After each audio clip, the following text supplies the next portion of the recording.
The education system is not future-proofing our students. When they wrote that section on trench warfare, not one student got below 80%. As long as I can remember, I've always wanted to start my own school, and I think after 35 years it made sense to do that, and COVID and the lockdowns forced the change, because pre-COVID things were normal and post-COVID things had changed. And the one thing that didn't change was education, and for me it was a perfect opportunity to try and disrupt education for the right reasons. So we opened Centennial schools. And what does disruption mean to you when it comes to education? It means our education system is not gearing our kids, they're not future-proofing our students. So the pedagogy hasn't changed, they're going through the same teaching methodology as the grandparents went through, the parents went through, and nothing there has changed. Teacher in the front, teaching a curriculum that's completely outdated and for most cases is not relevant. Talk to anyone and say, what do you remember from school? Honestly. Let's take a subject. You mean subjects? Yeah, take a subject. What do you remember from your English class? Yeah, I know that we did Romeo and Juliet or Macbeth, but I can't really tell you much about it. You can't. So take any subject. You actually don't remember. You remember the teacher. Yeah. You remember the fun things. You remember the things that your tours, your sports tours.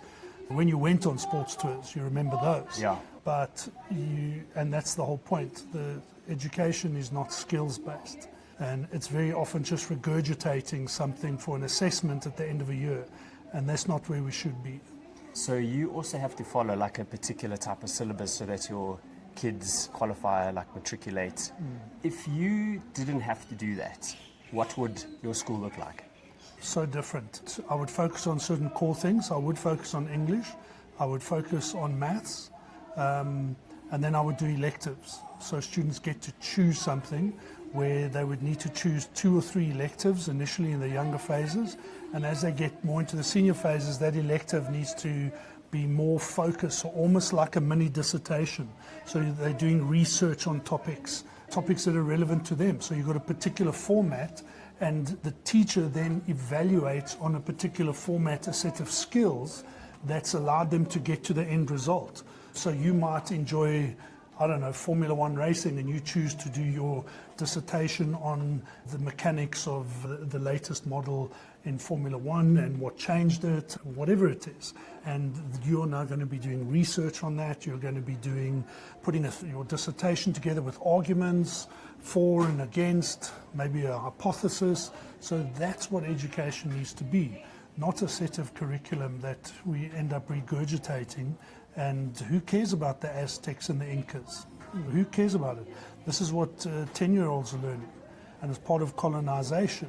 But if you take it into a context where you have to research that information, put it together in a thesis because I'm interested in travel or whatever it is, then it becomes relevant. So what is your thoughts then, say, on examination? Do you think it's a good thing for kids to do, or terrible. Is it terrible? It's terrible.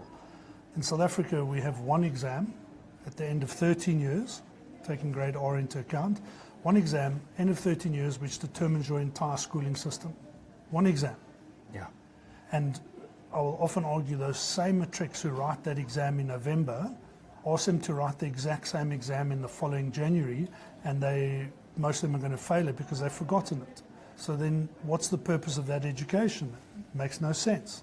Yeah, I remember business economics when I was in matric, and it was literally like I had to learn 50 essays, and then they maybe chose 2 of them and you had to write about them. Yeah, and it was if you were lucky to, I don't know, have a teacher who which ones might be asked, then you had a good shot at doing well. But if you didn't study one of them, then you're in like big trouble, because how can you just memorize all of that? It's crazy. Oh, that's the problem. So often assessments are based on recall. So what is my brain able to recall?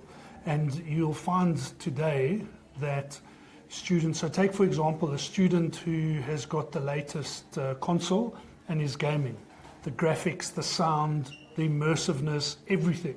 That same student the next day is going to be sitting in a classroom with a teacher in the front talking and just drawing on a whiteboard. Now, how do you compare the two? You can't.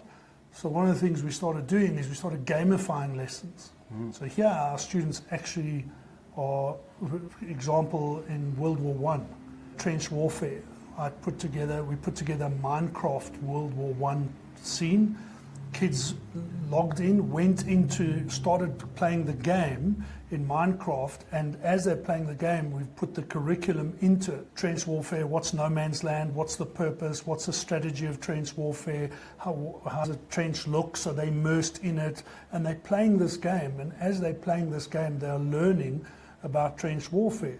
What was fascinating in the June exam, when they wrote that section on trench warfare, not one student got below 80%. Wow. So you've now gamified, you've changed it.